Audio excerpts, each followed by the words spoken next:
Okay, so today I was going to read you a story from the Owasco tribe of American Indians that were in Oregon. Let's see, I don't really know what the extent of their territory was, but this says Oregon, so. A story about a child-eating monster is told by the Wasco people from the Columbia River region in Oregon. While evoking childhood terrors of the unseen and the unknown, it also presents the object of fear. A hideous ogress known as the Tatalia, stooped and clumsy. Sounds like Attila. Even though this story is called The Ogress of Oregon. So I'm just reading it because this is from the book called The World's Greatest Stories, so I guess it is a good way to scare children so they don't go wandering in the woods. But I don't know, I'm sure most people will not hear this because it isn't really in the media, so whatever. A brother and sister were out gathering flints when they spied the Tatalia. The children ran as fast as they could, but the ogress caught them and secured them in her basket. She then set off home to feed her own children on their two tasty morsels. In the basket, the boy's foot began to itch from where the girl was sitting on it. "Sister," he said, "you're hurting my foot where I have an itch." The Atatalia misheard this for something that sounded very similar in the Wasco language and asked, alarmed, "What is the matter? Are my children burning up?" Seeing a way to frighten the monster, the girl responded, "Your children are burning up, for sure." The ogress dropped her basket and ran home. The children took a flint, cut the strings of the basket cover, and clambered out. Filling the basket with stones, they ran to the river.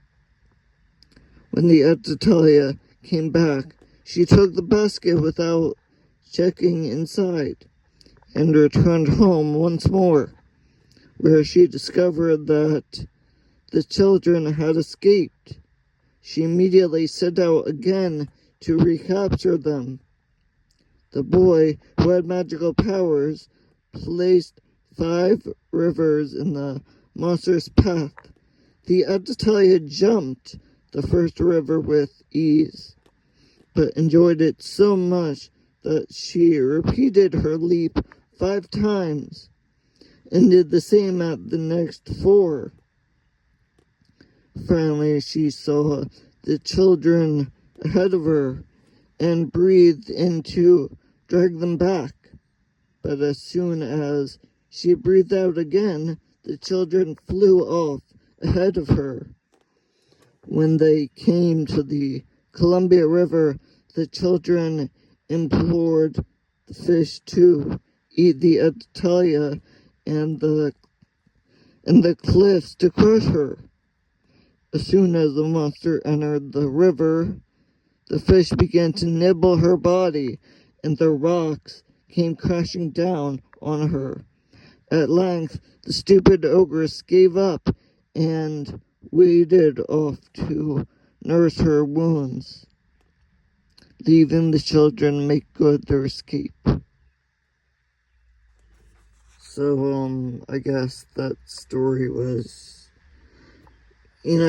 almost every culture has that boogeyman figure, or, well, some cultures like the Wasco, it's a female, because, I don't know, there was always those stories of the witch in the swamp witch who eats children, and So I guess they're mostly just ways to prevent children from wandering in the woods, wandering in the uncivilized areas. So this one says it's a illustrated book, but there's only this one figure of, I guess that's supposed to be the Atatalia, and sounds like the boy and girl to have magical powers to cause rivers to just come out of nowhere. That's pretty cool. Okay, now because it's so similar, I wanted to also read you another story from Russia, or like the Belarus area. Russia, Belarus. This one's about Baba Yaga, which I guess is the same figure, but different region of the world, different culture and everything. So this one's called Baba Yaga and the Brave Youth. Terrifying though she was, the forest-dwelling boogie woman, Baba Yaga, did not always triumph over her adversaries. Indeed, in some stories, she was outwitted by the simplest cunning, as the tale of the youth who lived with the cat and the sparrow illustrate. The tale with the cat and the sparrow illustrates. So one day, the cat and the bird went into the forest to cut wood, warning the youth that should Baba Yaga appear, he must say nothing. Baba Yaga duly arrived and rummaged through the kitchen drawers. The youth kept quiet until he saw her taking one of his spoons. But as he cried out in anger, Baba Yaga saw him and bore him away. He called out to the cat and sparrow, and after much pecking and biting, they managed to set him free. Next day, they went off to the woods again, leaving the youth with the same warning.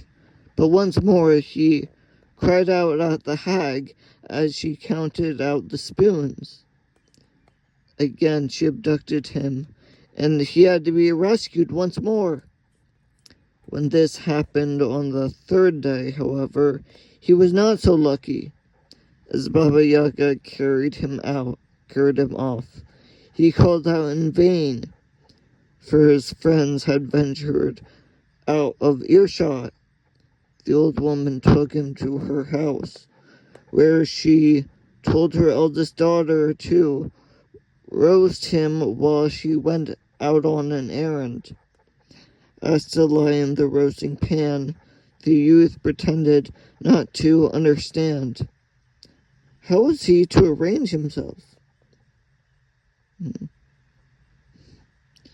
He asked.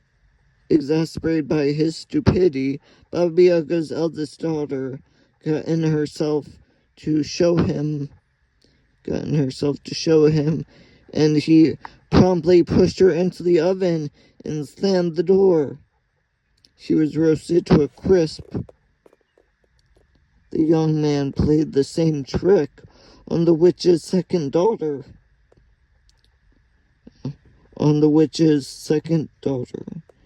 And when the youngest daughter met the same fate, Baba Yaga saw that she would have to do the job herself.